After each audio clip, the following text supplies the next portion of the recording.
Q&A so that everyone feels comfortable asking questions, and if there's anything that comes out of the Q&A or open discussion with everybody, I will try to write down and take notes so that we can like talk about it more, since it won't be filmed, because I want everyone to feel safe. The panelists have already told me that they're okay being recorded, so that's what we're going to focus on. Sound good? Awesome. I'm going to have everybody, I told them it's time.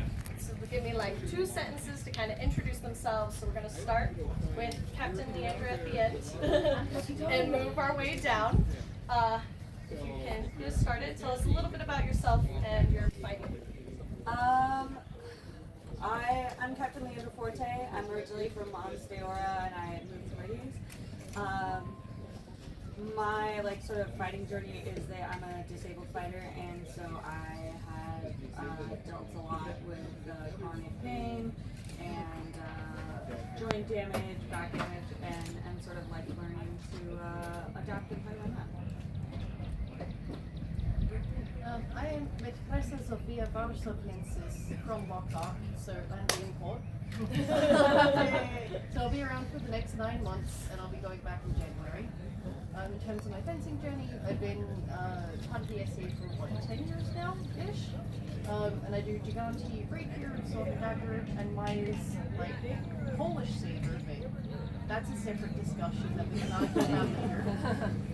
Saber and longsword. And so in my case, my focus is very much around building up ecosystems.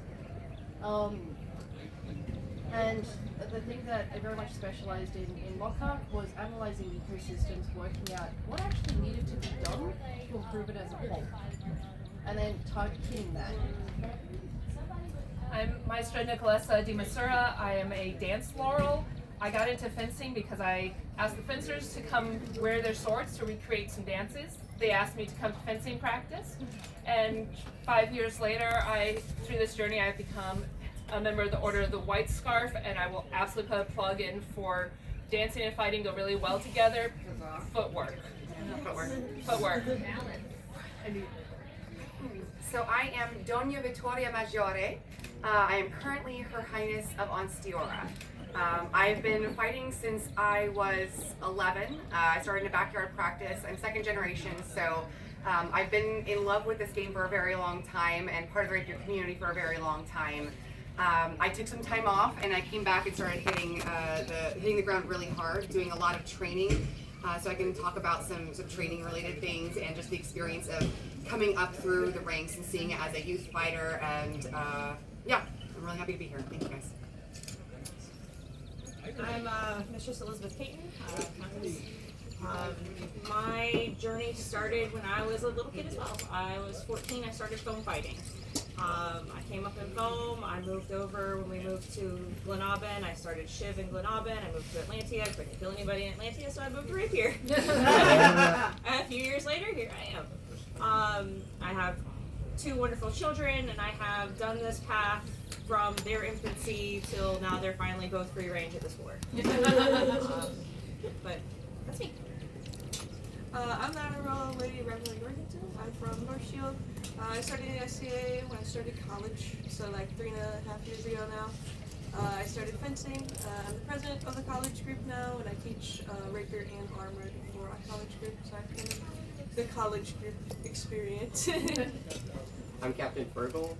I've been in the SCA for maybe 7-ish years. I started when I was 17 at University of West Florida. Our practice is ran by Master Nicholas. I do a lot of sewing, but I'm mostly on the fencing field. But I'm from Meridians. Oh, Onsteora. That's yeah. We have several different kingdoms up here. Like I said, my name is Drew. The main goal of this panel and discussion is I wanted to bring a group of fighters to talk about how we learn to improve our skills and how we improve our community to level up the underrepresented gender fighters in our group, in our kingdoms, and across the known world. I chose to focus on questions that don't have to do with specific circles or the politics of the game, or any conversation of lowering any kind of bar or changing what we think the path for peerage is for the mod, as that can be up to the individuals in that order throughout the different kingdoms. Some of these topics are specifically more for Erg fighters, but some of them apply to everybody. And what's important is that we're getting feedback and voices from the Erg community to address these problems. And we have a variety of different ages and time in and experience in a lot of different areas. So I am excited to start off with, and I had someone who was supposed to be here who unfortunately could not, and so they sent their feedback. I'll be reading it when their questions come up from East. There are Nikoslav. What is their Master Nikoslav Nikolaevich. Yes. And so I'm excited that they sent words, and so I will be reading those out when it is that time. Our first topic is something that relates more to Erg fighters, not all of them, but more than cis men, and that's hormones and adrenaline. Our first question, I'm going to start with Her Highness, is going to be, how can your body's hormones affect your fighting and training ability? Yeah, it's a really big question. Obviously, we all have different hormone experiences. Everybody does. And there are some unique experiences to being somebody who is a fighter who has a period, and going through that monthly cycle of the ups and downs, the excitement of like the highs of the hormones, and then also the drop of everything kind of just like falling down in your body, and then also it affecting your brain space.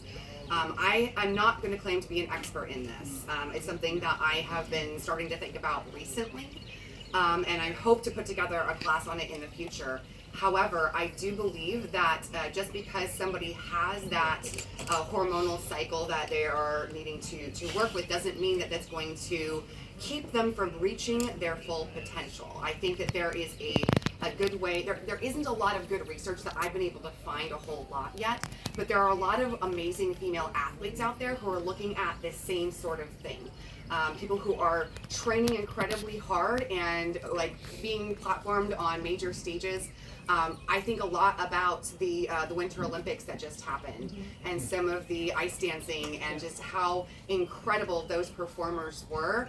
So I'm even mentioning, hey, I'm doing this on my period. Like, I think it's okay to talk about being on your period and experiencing those issues. This is something that maybe it's a larger cultural shift that needs to happen, but I think that there are a lot of us in the SCA who are willing to tackle those sort of issues. So talking about your body and where it is and what it needs and how to work with that, working with the people who are willing to train you and saying, hey, here's where I am, what can you do to support me through this part of my journey, and even coming up with plans for yourself, saying like, okay, here's what I know about my body, and tracking that over time and saying, okay, during this period of energy, I know I'm gonna hit it hard. I'm gonna be training and using the hormones that are affecting me right now to do what I can do, and then plan for the drop as well. Plan for having that rest time so you can recuperate in your body and get yourself what you need. I think that although it does affect us and affect our performance, we can't necessarily schedule those tournaments for when it's going to be our best time.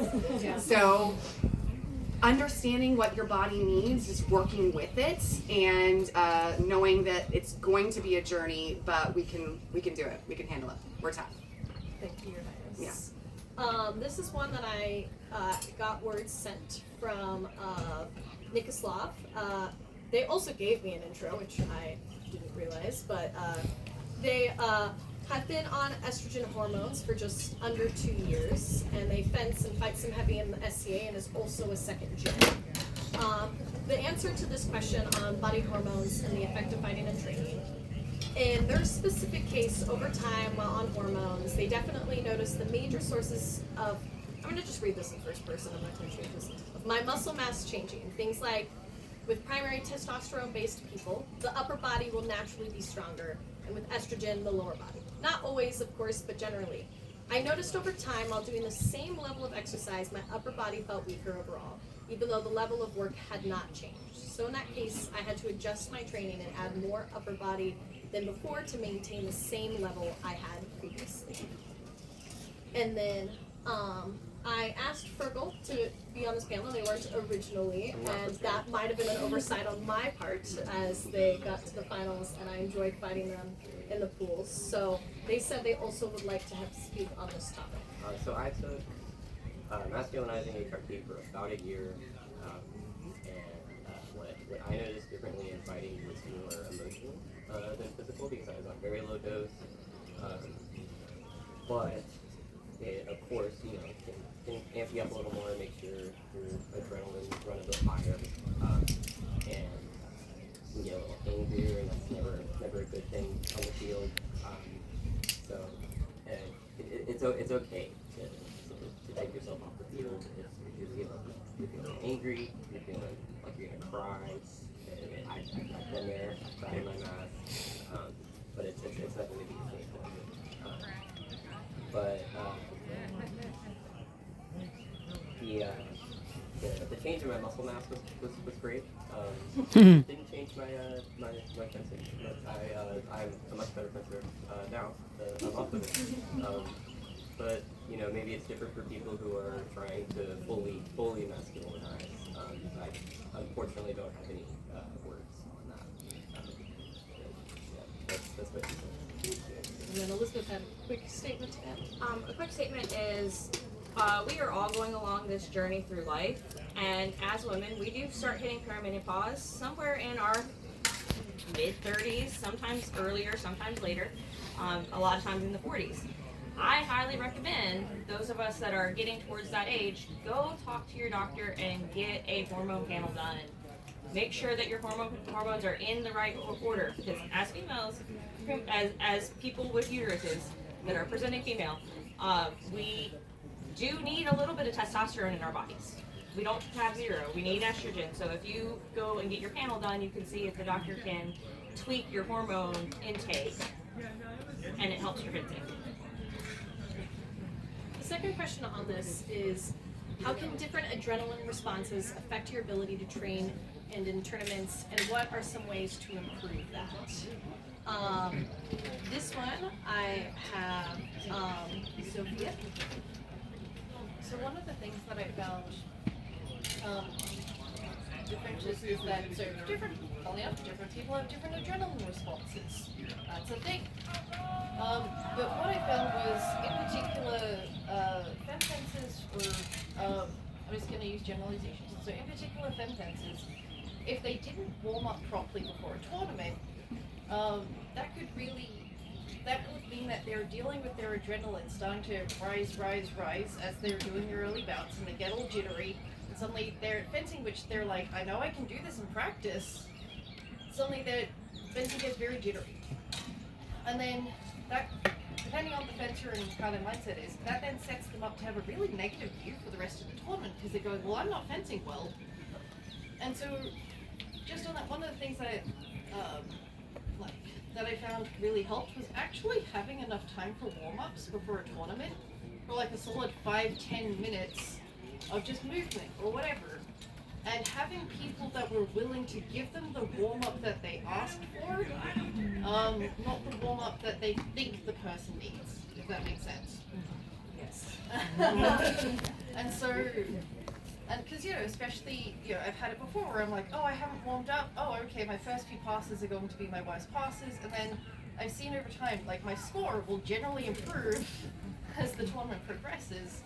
And other people have had very much a similar experience. So, it sounds very obvious, but my little piece of wisdom is talk to your fencers. Actually help them feel through the experience of the adrenaline affecting their body, and help them work out, are they the sort of person that actually needs to be hyped up or have like a heightened arousal level before, like, so to speak, before they go into a tournament, or do they need to calm down? Does their best fencing come out when they're more relaxed? And so that's something where I don't see enough people actually going through that with their students.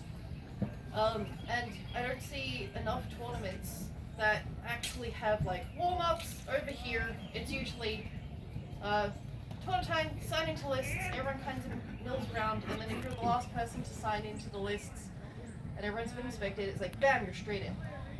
So my recommendation from there would be speak to your fences, put in enough warm-up time, and that's not just for us, that's for everyone, because different people need different things.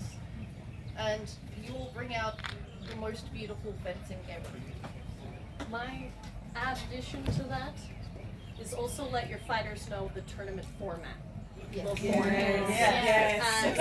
someone who, I don't always warm up, I don't always feel I need it, but if it's single pass, single limb, I would like to warm up. And if I do not know that prior to it being announced when conventions are, I will not have enough time for that. So, yes, for that. So I don't. With adrenaline, I need to kind of remind myself that I'm a fencer before I fence. And the way that I do that is to provide an example from this sport. For the first listing of sword tournament, I felt horrible. I was just fencing bad. I did some pickups with my potato, and they were bad.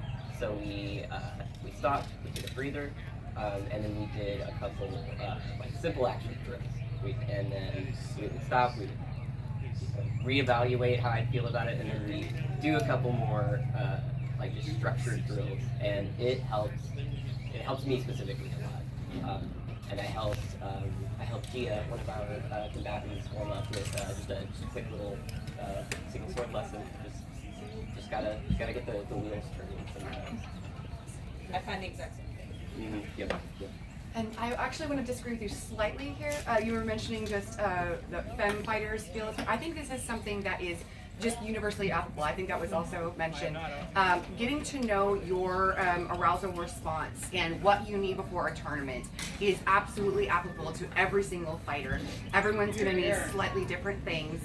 And I think it's important to know ahead of time what that is. It's good to practice the idea of going into a tournament. So if you have like a practice where you're just like, okay, I'm going to pretend that this practice is a tournament. So I'm going to try some different things and see if that's what I need to do to be fighting my best. Or if there's like tiny tournaments, sometimes that's something we do where there's like a mock, like not a big deal tournament, but a small tournament where you can like practice getting into the right mindset.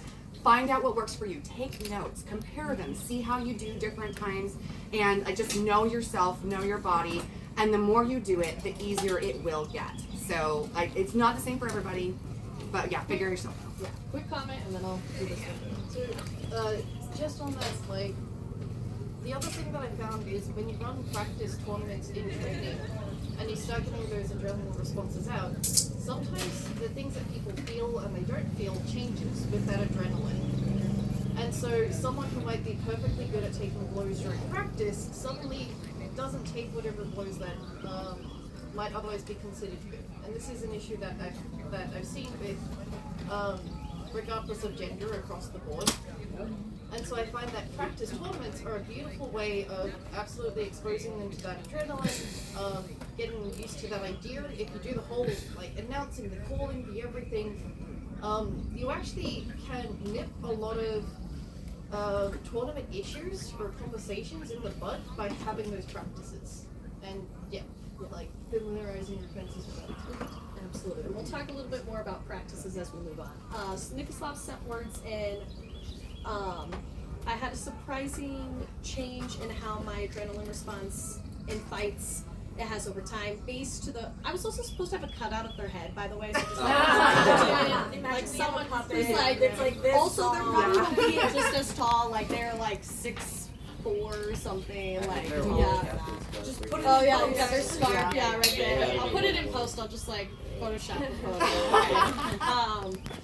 It has over time changed to more AFAB, estrogen-based response of more of a ramp up than an immediate spike. I've shifted from being able to just jump into a tournament to now really needing to get warm-up fight. That happens right before the tournament fight. Then the adrenaline drop seems to hit much harder. I'd say from going from the experience one side to the other on adrenaline response, it really is a different feel overall. As Nikoslav's like student, I did literally watch them, like they would go into a tournament, they would just like hit themselves with their gorget, like and they're like, good to go into a tournament. They're like, that's my like adrenaline bump. I'm like good to go before they went on estrogen. They're just like, all right, here we go. That's it. And then once they were on estrogen, it was like pick up fights, warm ups, and the first time that I remember them experiencing the crash was like, they were like, what's happening to me? You have to learn your body all over again. Yeah. Changing things. So yeah, makes sense. Okay, we have several different topics, and I even told them that not everyone's gonna have to speak for each topic, so just a reminder. No, I love this all, and we'll have more time to discuss, especially one-on-one if you have specific questions to any of the panelists. So, moving on, we're gonna go over disabilities and coming back from injuries. This is another topic that can affect ERG fighters more, with some upticks in autoimmune diseases, surgeries, pregnancies, but can be applied to any fighter of any age and any gender. Our first one is for Elizabeth. How can you feel like you haven't lost all your skills coming back from an injury, and how can you make modifications for yourself? So a little bit of history. I have had a few abdominal surgeries. I've had C-sections, I've had a mommy makeover, I've had all sorts of stuff done. And each time I've had to take time away. And each time it feels like I'm starting over from scratch coming back. But each time I have taken time off and come back, I haven't had to start, like, I think I'm starting over, but I'm not. I'm just knocking the dust off. But it's really important to do your research about how to recover from whatever injury that you're going through. In my case, C-sections, and it ripped up my ab muscles, and I had to redevelop that core strength. And it wasn't fun, but it came back. Not all injuries, but most injuries that are not super life-threatening, you come back from them. And then you work around them. I have tendon damage, I have nerve damage in this hand, so I had to, when I first started fencing, everybody's like, fence out here. And I was like, well, that hurts me. So I went to the refuse guard, and now I can fence all day because this doesn't hurt me anymore. When I first started fencing, I had people tell me how to stand, and that hurt me. So I moved how I stood, and now I don't hurt. You should not hurt to play our game. But do the research on what you're coming back from and how to recover from it, and take it baby steps at a time. Push yourself a little bit, and then don't push yourself too hard. This one is for Leandra. Leandra is also my mundane question, so this Yeah, she's I like my mundane cousin. Yeah, cousin. So this question, like, I wrote it and I was like, I think Leandra can handle it. But it's, how can I train and improve when my body is physically stopping me from doing the thing I want to do? Yeah, so for context, I've got a lot of things, but like the things that stop me the most from fencing are that I have hypermobility, my shoulders used to dislocate, I've got fibromyalgia, I've got arthritis, and I got a jammed back. And when I first started fighting, I think I maybe had like 3 passes in me. You think? Yeah, about 3 passes in me before my hand would just be like shaking and would like fall down. I was really lucky that I was in a practice that did not believe in like a one true style, because my peer is Master John Drake. And he already fights with like a fairly refused guard, but when he teaches just sort of a brand new person, he teaches a more forward guard, because it's like a common starting place. You can move more out or you can move more back. And I had the same experience. My hand was like shaking, and out of the 4 of us, I definitely fight the most refused for the exact same reason as Elizabeth. When I started fencing with dagger, I couldn't make my arm go like, well, I still can't really like go from here to here, like up, and so I didn't know that that wasn't like something that other people were dealing with. And so I was like, oh yeah, every time that I had to bring my dagger up, I like went all the way around. And now it's like, I just fight with my dagger a little bit farther back. And I work around it. For me, when my body would literally like quit, I also have a thing called pasta, which you faint, and I would like faint in the middle of matches and things. I luckily had a very supportive friend group, and they gave me a lot of training mechanisms. My common one was that I would practice standing because I couldn't stand in the stance, because I was just, my muscles were too weak, and I would practice holding a water bottle. So I'd like just put a water bottle in my hand and try to build up that strength, and I would take a dowel rod and just like lift it into my on-guard stance, which sounds weird because I have a refused stance, so the lifting is very little. But just holding it there helped. Having friends who would like commit to taking me, be like, I want you to be at practice, even if you can't do everything, like be there for the social aspect. And I like Master Miles, literally I remember like him helping me work just hand positions while I was sitting in a chair, and he's like, you know, you're sitting down, but just go on guard with just your hands, and we'll talk about parries, and we'll like do dagger parry drills, like while you're just sitting here.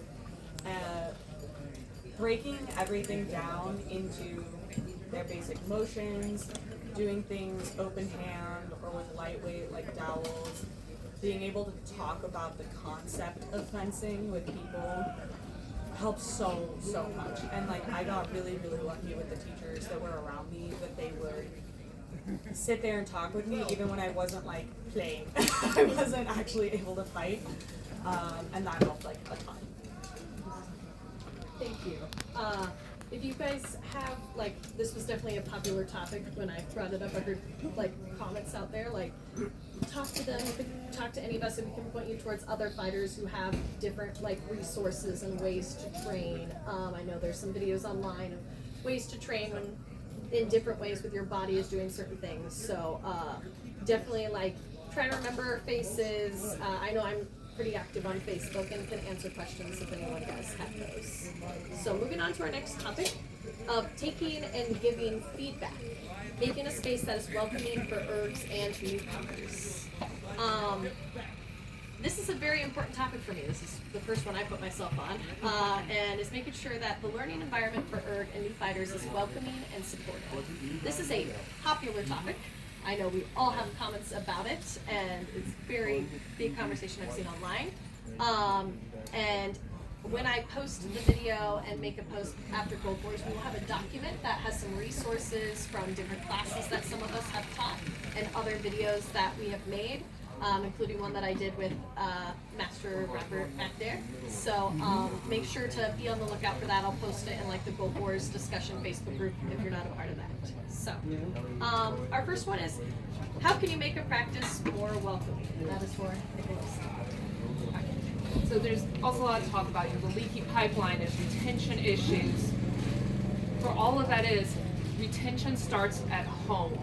And the best way to do that is having a safe, welcoming, and inclusive practice. Because I believe in saying things multiple times. This is the book you want to read, Fear is the Mind Killer. If you have not already, pick this one up, read it. 90% applies to us. But the basic idea is, you need to make it so that people feel welcome, they feel part of the group. Mistress Marguerite de Leon in our group has the best phrase, you come for the swords, you stay for the friends. That has so much in it of, you need to bring the people in, make them feel welcome, make sure you're using their pronouns, make sure that you are learning their names day one. If you have inside jokes, you're bringing them into the inside jokes. This is a community so that they want to come back, that they feel safe. The other big thing is, a number of years ago, the term missing stair got coined and had a lot of discussions out there of, you would just be like, oh hey, on the staircase, there's a missing stair, just avoid that. If you have a missing stair person at your practice and you feel like you have to keep saying, well, just avoid that person, we need to address that behavior. If you have someone doing microaggressions, when they do it, call it out in front of everyone to say, like, if someone purposely misgenders, call it out in front of everyone to make it known that that is not welcome here. If you do not feel comfortable doing it, there may be another person in your practice who could feel comfortable doing that. I am fairly vocal. I am willing to say a lot of things. However, we had one gentleman at our practice who would not listen to gender minorities. So I grabbed my mod and said, can you have a discussion with him? Because he's not listening to me, and this is not going to be tolerated. So we need to make our practices safe and inclusive. This has links to code of conduct policies. Have them. Talk with your students about them. It also talks a lot about making sure that if you do have gender minorities, that we are teachers, we are demonstrating drills, that we are seen as knowing what we are doing, and it becomes a culture. Because it does not matter if we're not going to lose people going from white scarf to mod. We're losing them earlier if they don't come back to practice 2, practice 10 because they don't feel welcome. This next one, would just like to say, I sent all these questions to them beforehand and no one made a comment about this, so I'm keeping this as written. Is how can I give feedback and not be a creep? Rev, I picked that one with me. The first thing about feedback is you will always want to ask if someone wants feedback. Especially, I know for me, sometimes if I'm coming right off of a tournament and I just lost horribly, I generally don't want to hear anything. I'm like, and I feel like this happens especially when you're starting, even when you're not just starting. But I've had many times where I've lost a tournament, I'm super upset, and like 5 people come to me and try to tell me what I did wrong. And I'm like, sometimes I know what I did wrong too. So you can also like, just give them some space and then ask if they want that feedback. And then the second thing that I have is also, if you don't know someone and you want to give them feedback,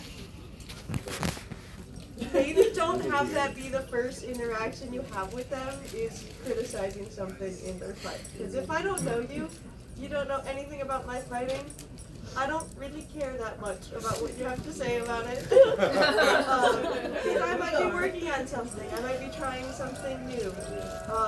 If you see something where you're like, I really, really want them to know this, maybe go to someone who knows them and tell it to them. And if they think it's relevant, then they can tell it to that fencer. So those are my 2 main things. The other thing, it might just be more of a me thing, but I really hate when feedback is asked in the form of like questions. So when people are like, why did that happen? Or like, I have always hated that because I'm like, if I knew why, then why would I do it? So I've always hated when people phrase it like that, and it feels very like condescending to me. Because they're like, you should know why this happened. But sometimes I'm like, I don't know, man. I got stabbed in the face. I didn't parry. Are you looking for something? So is there something deeper than that? I like it when people just give straightforward feedback. And it's not some random dude coming up to me and they ask first. Those are my 2 big things for some of the feedback. And it's not just for erg fencers. I think there's like a general rules for everyone. I think it's just, especially with erg fencers, sometimes when you are a newer erg fencer, you get, I would say, a bit more attention, especially when you are a younger, newer erg fencer, because they're like, yay, new young people. And also, like, don't swarm. If they already have someone giving them feedback, we don't need to make, like, a line to give someone feedback that's very overwhelming. Yeah. I wanted to kind of follow up. I know it's not exactly answering that specific question, but be your own best advocate. It is okay to say no. If you are in a place where you don't want to hear that feedback right now, one of the things that I think is really great is if you have somebody that you're working with, you can say, I'm so sorry. You can be polite about it. You say, I'm so sorry, I'm not in a place where I can receive this feedback right now. Can you please tell my advocate in the circle? Or can you please tell my friend over there and they can give it to me later? It doesn't necessarily need to be like you have a student-teacher relationship with. But if you just are in that space, you can say no. It is okay. Please feel free to say no. And don't take that as a bad thing. If someone tells you no, accept it. Yeah. I also want to just say, this is like, I mean, it should be obvious, but Is it okay to touch you really quick? I feel like a really common way for somebody to come up and ask, especially erg fencers, is like, hey, can I give you? I'm like, I don't know you. I just left a tournament. You come up. My first Penzic, I was like 21, and obviously like around a lot of really good fencers. The number of people that I didn't know who came up and like put their hand on my waist to be like, hey, can I like tell you something? And I was like, I was like, what is happening here? Are you gonna do that to like a 6'2" built dude who is also a new baby fencer? Yeah. Thank you. The comment, yeah. So there's a saying that I really like, which is unsolicited feedback is criticism. And so if you want to like give someone feedback and you want to ask, it's as simple as, are you open to some feedback? And if they go no, yeah, we're going to discuss that. But the other thing that I've noticed over the years is sometimes people like will inadvertently storm, not necessarily forming a line, but you've got a person at a practice and then 5 different people give them feedback over the course of that practice. That poor newbie or veteran or whoever is sitting there being like, I can remember like one of those things, maybe if they're lucky, and then they get overwhelmed. And especially if they have a performance anxiety where they go, I don't like getting things wrong. Yeah. Another 5 different people Telling them 5 different ways that they're wrong. telling them 5 different ways that they're wrong, and then they, they're there in the fence and they're like, oh. And so they spend more time sort of internally collapsing than actually fencing. But one last point that I wanted to make, like in terms of feedback, sometimes the motivation behind it is really nice. You've just learned a cool new thing. You know exactly the thing that would solve that problem. You're like, oh, I just want to share. I just want to help this fencer. Like, this would be so cool. And so the motivation behind the feedback can be positive or negative, but the road to hell is paved with good intentions, which is why you ask, and that solves that very much. Yeah. Thank you. I know Elizabeth had something to add on, but we're very short on time, and the last topic I think is very important. I have a question that I have for myself that I'm going to give a quick answer to, and then if we have time at the end, can go more in depth with those people here, which is, as an ally, what can I do overall to be supportive of the erg fighters? First of all, if you are here and you are not an erg fighter, thank you so much for being here. This is a great start for that. And I know there's several online resources and online panels and things that have happened. If you have read those, if you have watched those, if you have been a part of any of the conversations online, virtually, even just reading the comments, thank you. That is the first step to being able to learn some of the things that we need and that are important to us. And unfortunately, some of the people who need it the most don't even realize that and don't come to these things. So then, having you then also share it, but in a way that you give the credit. You give the credit to the erg that said the thing. If you learn something new, a new trick, a new thing, giving them credit, letting them speak, letting them teach at practices, letting them have a space. There's a very good document called the Spotlight Burns, which will be included in the resource thing. Sometimes it's a lot. If you are the only erg fencer in your group, you are going to get a lot of attention. So, as an ally, you can help with that, but don't also take that. It's a balance. Ask them privately what you can do to help with their teaching. Don't just go in front of them and try to take over unless you know that person well and have asked beforehand. Give them space, but also don't let them stand in that spotlight alone. And I think, like I said, if you're here, you want to make that difference, you want to help our community, and you want to help change the numbers and get more erg fighters out and better. And so I really appreciate that. And that kind of leads into our last topic, which fortunately I put it last. We are running out of time, so we're going to get through these kind of quickly, is service in the SCA and its effect on fighting. It was an important one. I'm sorry I put it last.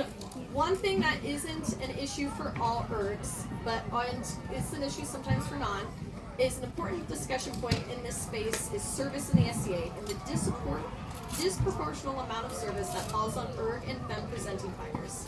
If that is running lists, events, sewing, cooking, fighter support, and in more specific instances, childcare. I'm gonna let her go and then you go, so I'm gonna switch this. Nope, lies. I'm gonna do it to Frick. I want Elizabeth to speak on what are some negative outcomes can come from an erg fighter doing a large amount of service, especially early on in their fighting career. So, just gender norms. Gender norms taught for hundreds of years is woman cook clean, guy go play. And we have to rewrite that. We have to set our boundaries within our relationships and say, I need my space, I need my time. We must do this together. And that we could be you, your partner, it could be your friend group if they are willing. The friend group is not always willing. So I'm never saying expect your friend group, but if your friend group is going to help you, be very gracious of the help that they're giving in that situation. And if you have a friend that does have a child and they are trying to walk this path, please, if you can, help them, because it is a hard path to walk when you have very littles. Very littles need a lot of attention, they need a lot of care, and very early on, me and my husband had to designate I was going to get this time, he was going to get this time, so that we both got what we wanted. Both we got to do what was fun for us, but nobody got stuck doing all of it. And that's just with children, but that goes against setting up tents, that is running list fields, that is marshalling, that is, our kingdom has a huge cadet culture, and we jokingly call the leader of our cadets our cadet mom. And we joke about it, but 9 times out of 10, it usually ends up being a woman that is the cadet mom. We have times where we do have a cadet dad, but we have to fix that so that it's not expectation that it's going to be somebody comes in and, oh, you're going to run this, and ignore that you've got practice to go to, you've got other things to do. So just building your community around you and everybody within your community uplifting everyone else is kind of the way that has worked for me. And for our last question, I'm really glad how I did this, is for Her Highness, if we get to end with her. What are some ways allies and erg fighters can spread the labor without affecting events? Yeah, that's So, the plan yeah. right there. I mean, there's a lot of things that happen at the events, but things that are happening outside events. I'm just going to say a key word here: invisible labor. People, all genders, Google it. There's a lot of resources out there. Read the books, watch the YouTube videos. If you can't do the reading, do like audiobooks, whatever you need to do. Invisible labor is an important thing for everybody to understand. There's a lot of things that need to be done in order for us to be able to do what we do. And if we're spending all of our time outside of events, if I am doing that meal prep, if I am sewing for the rest of my household, if I am doing all of those other things, and I just can't go to practice because I am taking care of all of those other things, then I suffer as a fighter. And that's in an invisible way. Like, nobody knows. They're just like, they show up, there's food, there's clothing, there's ambiance, and people don't think about all of those different things that go into making all of this happen. So think about all of those steps. If you're enjoying something, think about what went into that. How did that Gatorade get here? How did this table get here? How did these clothes get on our bodies? Was it a gender minority fighter who was taking their time to do that instead of taking that time to go to the gym, to do training? Like, if I can feel the difference. I mean, we won Crown, so I have a different job that I'm focusing on right now. I felt a huge difference when I was fighting 3 times a week to when I could fight once every 3 weeks. My fighting suffered for it. And I know that I have a really amazing and supportive partner who is willing to go with me to those practices and help share in that labor and that look. And that's a wonderful thing, but not everybody has that. Oftentimes, a lot of that focus, if there is a focus, goes to the non-gender minority fighter and all of the support and all of that. So it's really important for everyone to take a step back and say, what can we do? How can we balance this? And not just on the day of the tournament, making sure that the fighter has water, but every single day as we're planning our lives, it's a really important topic. This believer. And the reason I said without affecting events is that I've seen in the past allies step up to do things, but they don't always know how to do it. And sometimes they don't always ask. So if you are taking over running a list, if you are helping autocrat an event, if you are doing some of that invisible labor, ask for help, ask for support. Pre-planning is definitely a way to go if you're able to do it. Like, I put 3 tournaments on the Go Force schedule and this panel together because I had time before the event.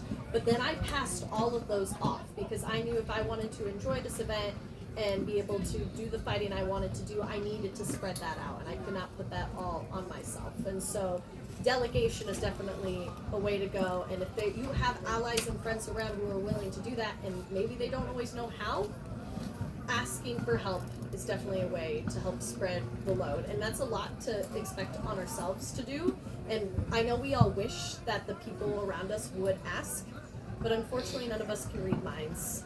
And I think sometimes we have to be humble.